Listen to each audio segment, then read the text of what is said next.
So, the big question is this. How are pitching coaches like us, who aren't lazy and driven by our ego, who actually care about getting every player better, how do we coach in a way that lets us break free from the status quo, see things differently, and impact each one of our players for the better, all while changing the landscape of this game?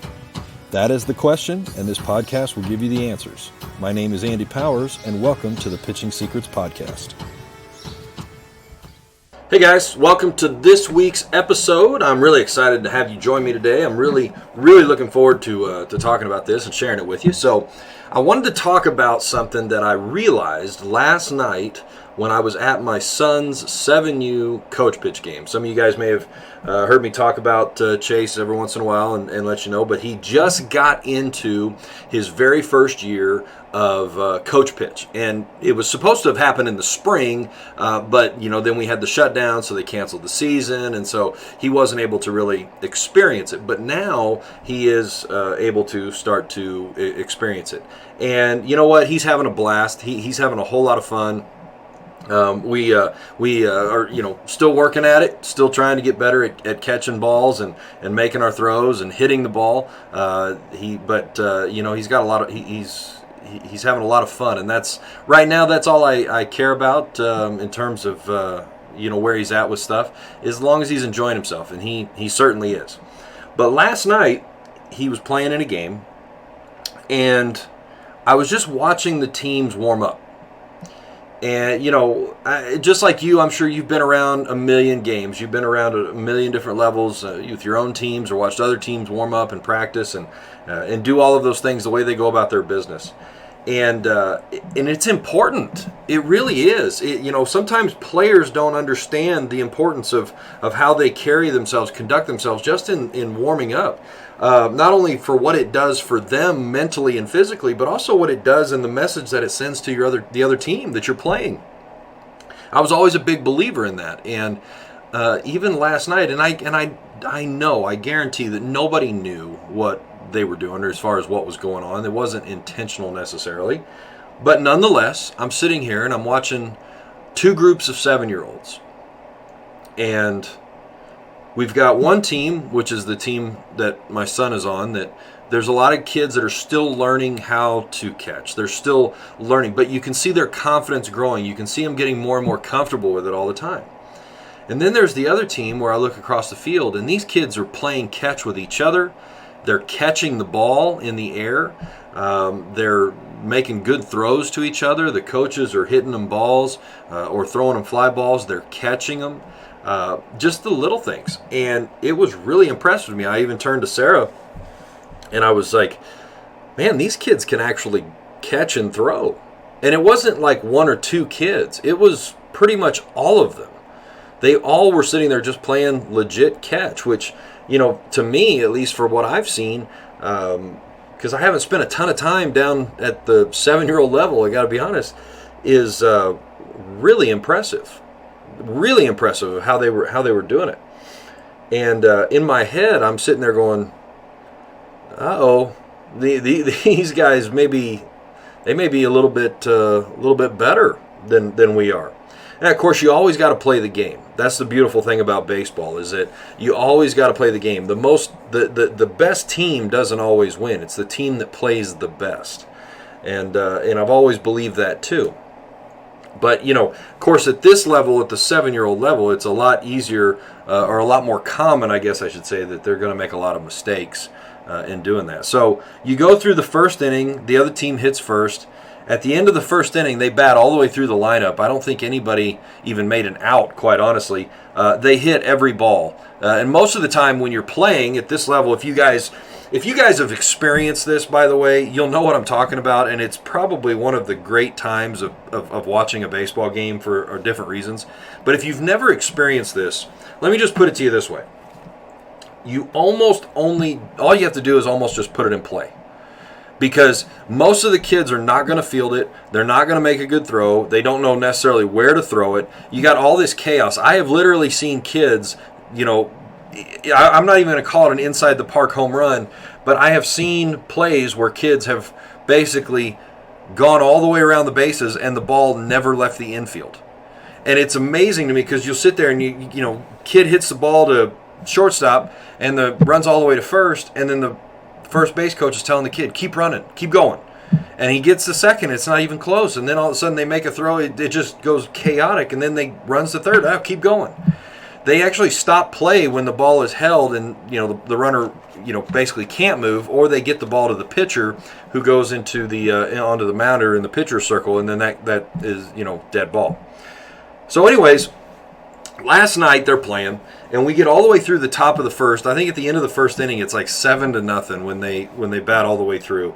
Otherwise, I don't think we ever would have got out of the top of the first, quite honestly.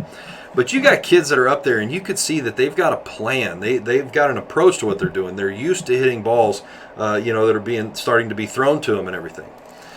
And then it was our turn to hit. And it was like 3 up, 3 down real quick. I think 3 strikeouts, it was over. And we go back out, and the other team scores some more. They actually strike out a few times and stuff. Inning ends. When we come back, it's our turn to hit. And I think it's like 3 up, 3 down again, honestly. And then they come back and they score. Now the score is like 12-0. And then it's our turn. And then it's, like 4 up and then 3 down. Chase actually ends up being the last hitter of the game. He strikes out, and that's ball game. We got run ruled. And I got to sitting there going, man, that other team, even for 7 years old, was impressive because of the way they carried themselves and they went about their business. And I think that it always falls back, and here's the point of all this. The game is pretty simple. You can always go back to the famous shower scene in Bull Durham. You hit the ball, you throw the ball, you catch the ball, right? Everybody wants to make the highlight, web gym, ESPN role, everything where they're getting on and making the unbelievable play, and that's cool, fine. Practice that, have fun with it, do whatever. But for the longest time, one of the things I always said was the difference between Derek Jeter and the guy at AAA for the Yankees was that Derek Jeter could make the fundamental play a whole lot more often than the guy at AAA could. And strip away the contracts and all the money and stuff that people got invested, okay? Let's just talk about that. The difference between the guy breaking into the big leagues and the guy still stuck in AAA is, for the most part, the guy who got to the big leagues is able to do things more often than the guy at AAA. Okay? I mean, there's a whole lot of talent. There's a lot of times where I've talked to at the higher levels could argue that there's more talent in the lower levels in minor league baseball than there is at the big league level. Well, why don't they get up there to the top? Mental issues potentially, consistency most likely. Okay? So it always goes back to it, and I thought that last night to me was just an awesome reminder, and I hope that it's something that you guys can understand too, that it always eventually comes back to the basics and to the fundamentals. And the team that can throw the ball to each other more consistently, the team that can catch the ball more consistently, the team that can put the ball in play more consistently, the team that makes fewer mistakes on a regular basis. Remember, it's not the best team, it's the team that plays the best. And there was no doubt about it last night that other team played the best. Talent-wise, I'm not sure. 7 years old, who cares? They're all having fun. They're all joking around. They're all dancing when they're on first base. They're all making mistakes. It's awesome. It's great stuff. It's a lot of fun to watch. But the point didn't change. The team that plays the best is the team that's going to win. And so I think that involves, in our discussion today, it's kind of more of a broad 30,000-foot view picture for a whole team thing. But it goes on to, it absolutely applies to pitching as well. It's not the best pitcher always, but the pitcher that pitches the best. Okay?